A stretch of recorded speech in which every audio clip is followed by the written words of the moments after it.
Hola, muy buenos días.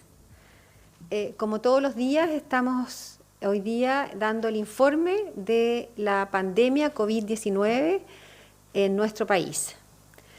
A nivel mundial, podemos decirles que al día de hoy se han registrado más de 2.900.000 personas contagiadas, de las cuales más de 203.000 han fallecido y también 824.000 se han recuperado de la enfermedad. Los países que registran mayor número de casos, en primer lugar está los Estados Unidos, con 939.249. Después le sigue España, con 223.759. En tercer lugar está Italia, con 195.351. Y en cuarto lugar está Francia, con 161.644 casos. ¿Cuál es la situación de Latinoamérica en nuestra región? En Brasil registra a la fecha 4.057 personas fallecidas y presenta 59.324 casos confirmados. México, 1.305 fallecidos y 13.842 casos confirmados. Ecuador, 576 fallecidos y 22.719 personas. Y Perú, 700 fallecidos y 25.351. Y Argentina, con 185 fallecidos y 3.780. ¿Cuál es la situación en nuestro país a las 21 horas del día de ayer, de las últimas 24 horas? Al día de ayer se registraron 473 casos nuevos, lo que da un total de 13.331 casos a nivel nacional. Como hemos visto las últimas semanas, podemos decir que más de 10 días, el número de casos nuevos se ha mantenido alrededor de esta cifra.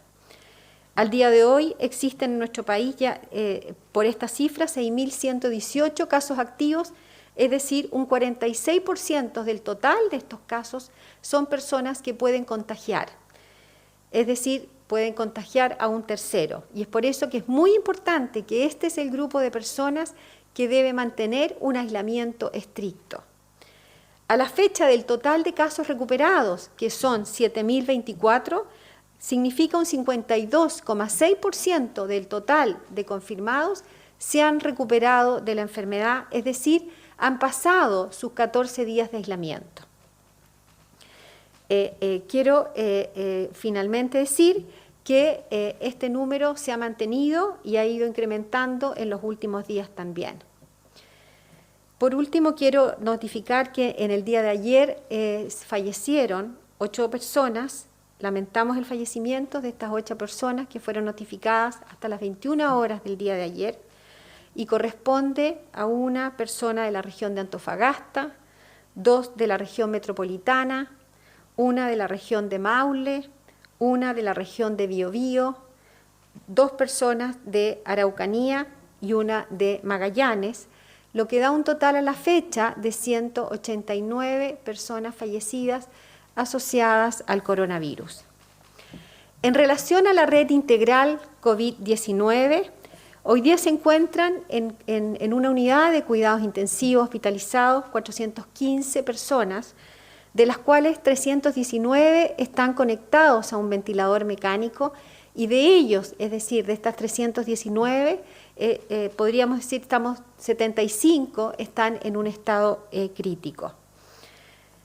En relación a la red COVID-19 de laboratorios, podemos informar que en el día de ayer se registraron 6.763 exámenes, lo que da un total de 155.975 exámenes total realizados a la fecha, lo que sigue siendo la positividad, es decir, de cuántos exámenes salen positivos en relación al número total de que tomamos, alrededor de un 8% de los exámenes, en una red de laboratorio que ha ido aumentando en forma paulatina. Hoy día podemos contar con más de 50 laboratorios a lo largo de nuestro país que están confirmando y realizando exámenes COVID-19.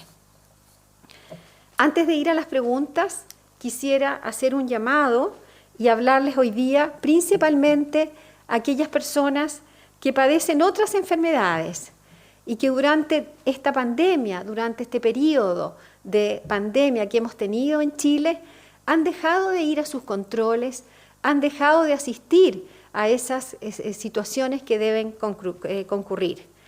Enfermos que necesitan nuevos procedimientos y aquellas personas que por temor o por algún motivo de no querer acercarse a la atención primaria no han asistido. Hemos visto que no han ido a los controles los niños, las personas no están consultando aquellas enfermedades crónicas como las enfermedades cardiovasculares y también las personas que padecen diabetes. Si bien el coronavirus sigue siendo una amenaza importante en nuestro país, ya es necesario que nos sigamos cuidando y que sigamos tomando todas esas medidas que sean necesarias para disminuir la propagación del virus. No podemos permitir que este remedio sea más dañino que la enfermedad. Y hoy vemos con preocupación que las personas, por temor o por distintos motivos, no están asistiendo a aquellas personas que tienen otras enfermedades a sus controles que son también tan importantes. Tenemos que aprender a vivir con estas dos realidades complejas. Tenemos que, por un lado, la amenaza del coronavirus, que nos va a acompañar mucho tiempo, y es por ello que estamos tomando todas esas medidas y que hemos hecho mucha comunicación, que las personas tienen que mantener el distanciamiento social, tienen que mantener el uso de mascarilla, el lavado de manos, evitar las conglomeraciones. Sin embargo, queremos transmitirles a aquellas personas que también es importante y nos tenemos y tienen que asistir a aquellos controles que han dejado de asistir. A quienes sienten miedo hoy día, quiero transmitirles que desde este gobierno seguiremos y estamos mirando todos los días cómo ha ido evolucionando esta pandemia en nuestro país. Miramos comuna por comuna y vemos cuáles son esas necesarias medidas que tenemos que implementar. Si son cuarentenas o son medidas más exigentes, las vamos a implementar. Estamos mirando cuáles son las mejores y más óptimas medidas para cada uno de ustedes donde viven en sus comunas. Hay medidas que se adaptan, que son más estrictas, hay medidas que disminuyen en función si vemos una disminución de los casos. Pero aquí quiero ser clara en este punto y para evitar confusiones. Esto va a continuar y tenemos que aprender a vivir con esta realidad. Es decir, seguir aplicando todas las medidas necesarias para disminuir la propagación del virus. Pero también tenemos que preocuparnos y ser conscientes de todas las otras necesidades de salud que exige nuestra población. Y es así, y es importante y es urgente seguir cuidando a todos los chilenos que tienen y van evolucionando y vamos viendo cómo va esta pandemia, de la cual seguiremos haciéndonos cargo, pero también nos tenemos que hacer cargo de aquellas personas que padecen otras necesidades de salud. Muchas gracias. Quiero pasar a las preguntas. Subsecretaria, buenos días. Andrea Pino de TVN. Preguntarle, después de lo que dijo la OMS sobre el pasaporte de inmunidad, el ministro Mañalich aclaró que el carnet COVID no es un carnet de inmunidad. ¿Cuál es finalmente entonces la utilidad de este carnet que certifica que una persona tuvo la enfermedad si el MinSal ya tiene un registro de esos pacientes? ¿Cuál será la utilidad de este carnet COVID? Es muy importante y quiero reiterar que no hemos hablado de un carnet de inmunidad. Y eso es muy importante y también quiero decir que la OMS, cuando habla de sus cuestionamientos, se refiere precisamente al carnet de inmunidad. El objetivo del carnet vamos hablando, que es que carnet COVID, que es un carnet de alta de aquellas personas que han sido confirmadas con COVID-19, han pasado su periodo de aislamiento, han terminado su periodo de aislamiento, que tengan un carnet, es decir, que esas personas, por haber pasado por este periodo, tienen menos probabilidad de volver a enfermarse por el COVID-19 que hoy día está circulando. Hoy día tenemos evidencia, sabemos muchas cosas del COVID-19, pero todavía tenemos muchas incertidumbres. Pero efectivamente una de las cosas que sabemos, que una persona que ha pasado y ha vivido el proceso de tener la enfermedad, tiene menos probabilidades de volver a enfermar, y ese es el objetivo de la entrega del COVID-19, del carnet COVID-19 que se está elaborando y se va a entregar. Subsecretaria, buenos días. ¿Qué balance se hace de los primeros días de reclutamiento de profesionales de la salud a través de la plataforma Yo Sirvo a Mi País? En ese sentido había mucho interés de médicos extranjeros. Algunas comunidades han pedido incluso que, superada la pandemia, se pueda agilizar el proceso de validación de sus títulos. ¿Es idea del gobierno aquello? Y le agrego, respecto a las estadísticas, ¿qué número de contagios a nivel nacional, qué porcentaje de casos son asintomáticos en Chile? Esas dos preguntas, por favor. Gracias. Bueno, con respecto a la primera pregunta, Yo Sirvo a Mi País, es muy importante decir que este es un programa para la emergencia COVID.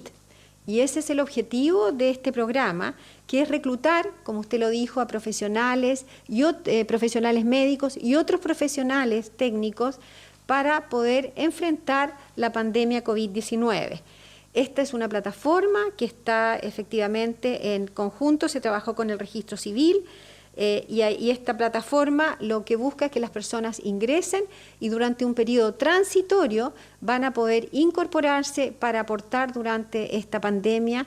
Efectivamente, pueden registrarse a todas aquellas profesionales nacionales o médicos extranjeros también que cuenten con un RUT para poder trabajar en este proceso. Es un programa que partió recién hace unos días atrás, va a estar, como dije, hasta el 25 de mayo y vamos a ir evaluando cuál va a ser la oferta de profesionales, médicos y otros profesionales para poder trabajar en estas circunstancias. Ministra, buenos días. Preguntarle subsecretaria. Subsecretaria. Preguntarle por la situación del país que está enfocada en el coronavirus respecto a la red de salud que está sufriendo consecuencias. Hay dos temas que... ¿Qué le parece la situación de las clínicas privadas como la red Salud UC, que se acogió a la Ley de Protección del Empleo, y cómo va a afectar? Y lo segundo, ¿cuál es el impacto de la pandemia en las listas de esperas? Y también en relación a este llamado que hizo a las personas que continuaran en sus controles, ¿qué pasa con aquellos que van al CEFAM y que se han suspendido las horas y no están entregando? Bueno, con respecto primero que nada a su pregunta en relación a la situación de la disminución de otro tipo de atenciones, tanto en el sistema público como privado, tenemos que recordar que nosotros nos preparamos para una de las pandemias más grandes que ha sufrido nuestro mundo en los últimos años. Nos preparamos, hubo muchas predicciones, tenemos predicciones de universidades, tenemos proyecciones de distintas entidades que programaron para esta fecha millones de pacientes que podrían tener coronavirus, lo que significaba que la red de atención que requeríamos para esa situación era muy alta. Y por eso nos preparamos para poder tener un número importante, tanto en la red pública como privada, para poder atender a esos pacientes. Afortunadamente, por las medidas que se han implementado y por la preparación que ha tenido nuestro país desde un inicio con respecto al fortalecimiento de la vigilancia, las fiscalizaciones, todas las medidas que ustedes ya conocen corresponde al cierre de fronteras y otras medidas que se han ido implementando, el número de casos confirmados a la fecha no ha sido de la magnitud que se proyectó para ese momento, lo que nos parece que tenemos que ir mirándolo con cautela, efectivamente con cautela. Y es por eso que se preparó esta red pública y esta red privada. Y es por eso que hoy día estamos retomando algunas atenciones y también se van a retomar aquellas cirugías programadas que fueron suspendidas por este plan COVID-19, pensando que podríamos haber tenido una demanda mucho mayor al respecto. Y es por eso tanto que el sector público como el sector privado va a ir preparándose. Nosotros como sector público vamos a empezar a retomar aquellas cirugías programadas que a la fecha han sido suspendidas debido a que efectivamente hemos visto que ha tenido un impacto importante tanto en las atenciones como principalmente en las cirugías. Y eso vamos a ir retomándolo paulatinamente. Y hay que ser muy enfático. Y es muy importante decir, aquellas personas que efectivamente viven en alguna comuna, que vemos que los casos son importantes, que hemos visto un aumento importante, se seguirán tomando medidas estrictas. Sin embargo, tenemos que mirar otros aspectos sanitarios que estamos teniendo un efecto, y es por eso que nos parece muy importante mirar estas dos realidades complejas que hoy día estamos viviendo en nuestro país, y tenemos que ser prudentes en retomar aquellas cirugías, aquellas atenciones donde estamos viendo que está produciendo un impacto negativo en las personas. Pero también tenemos que seguir mirando de la misma manera, con la misma agudeza y con la misma fortaleza, la propagación del coronavirus. Por eso es muy importante ser prudente, ser racional, y estas medidas van a ir mirándose día a día y paulatinamente. Subsecretaria, relacionada con eso mismo que usted dice, ¿significa entonces que, por ejemplo, Puente Alto, al ser la comuna con más casos, digamos, hoy por hoy, ese hecho por sí solo no significa que el día martes vamos a conocer de una cuarentena total para esa comuna? Y lo otro que quería consultarle es que del porcentaje de contagiados que se trata en la casa, que es el 85%, ¿qué dice la vigilancia sobre eso? ¿Son casos de buen pronóstico todos ellos? A ver, con respecto a su primera pregunta, Puente Alto, quiero recordar que Puente Alto es una comuna que por el número de la incidencia, el número de casos de las últimas 2 semanas a las 2 semanas anteriores, se encuentra en cuarentena ya hace más de una semana. Varios días se encuentra en cuarentena y sigue en cuarentena, es decir que las personas que viven en ese sector de la comuna siguen teniendo la restricción de movilización. Con respecto al número de casos, también es importante cuando ve un número absoluto de casos, hay que recordar que es muy distinto el aumento del número absoluto de casos en una comuna donde vive 1 millón de personas a una comuna donde viven 200.000 personas. Por lo tanto, cada una de estas comunas y este número absoluto tenemos que mirarlo en relación a la población donde están esas personas. Y lo tercero, en relación a Puente Alto particularmente, al mirar el número aumento de las últimas semanas, vemos, y ustedes saben, que hubo un brote, un número de casos en un recinto penitenciario, donde se tomaron todas las medidas para poder aislar a las personas como casos confirmados, también aislar los contactos estrechos de esas personas y aislar a aquellas personas que no han sido contactos estrechos y no han salido negativos con respecto a un examen que se hizo ahí más de 300 exámenes en la población penitenciaria para poder resguardar la salud de la población. Se han tomado bastantes medidas muy importantes en ese recinto penitenciario y eso también es uno de el aumento de número de casos que vimos en la comuna de Puente Alto. Con respecto a nuevas medidas que vamos a tomar en la misma comuna, nosotros miramos todos los días, comuna a comuna, y si es necesario implementar más medidas estrictas en la comuna de Puente Alto, se van a implementar. Con respecto al número de casos que son asintomáticos en nuestro país, hoy día no podemos dar un número fehaciente de cuánto sería el número de casos asintomáticos en nuestro país, pero sí podemos decir que por la evidencia que hemos tenido de algunas situaciones que hemos visto y hemos particularmente en distintos grupos, por evidencia internacional, se habla de distintos registros. En Estados Unidos se habla que puede haber un 30 o 40% de las personas del total de casos que se confirman hayan casos asintomáticos, otros se habla hasta de un 75%, pero en nuestro país todavía es muy precoz.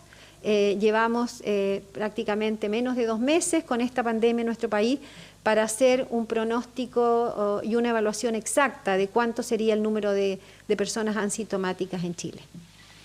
Subsecretaria, buenos días. Preguntarle primero, y teniendo en cuenta la experiencia del anterior fin de semana largo, donde muchas personas igualmente viajaron, ¿se van a adelantar estas medidas restrictivas como cuarentenas y cordones sanitarios? Y también sobre algo que sucede a esta hora, se desarrolla una manifestación en Plaza Italia, son cerca de 50 personas con mascarillas, overoles y intentando guardar el distanciamiento social. ¿Qué le parece esta situación desde el punto de vista sanitario?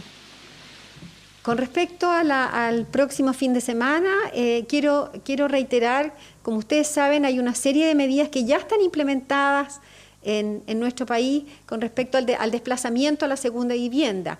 Hay una indicación, hay una resolución que está prohibido trasladarse a una segunda vivienda, sobre todo en esos fines de semana largos, a aquellas comunas que sabemos que las personas buscan viajar.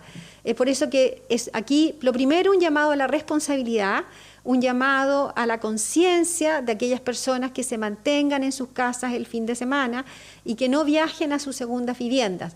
En relación a las medidas que se van a implementar el próximo fin de semana, estas medidas se evalúan todos los días y efectivamente, si es necesario tomar nuevas medidas, se van a anunciar en los próximos días. Con respecto a Plaza Italia no tengo mayor información, por lo tanto no podría dar información al respecto, solo decirles que esperamos que las personas mantengan distanciamiento social. Sabemos que las conglomeraciones es uno de los factores de riesgo para la transmisión del coronavirus, por lo tanto llamamos a mucha responsabilidad individual a las personas a no conglomerarse, porque efectivamente es una de las causas que produce una aceleración en esta transmisión. Muchas gracias por sus preguntas.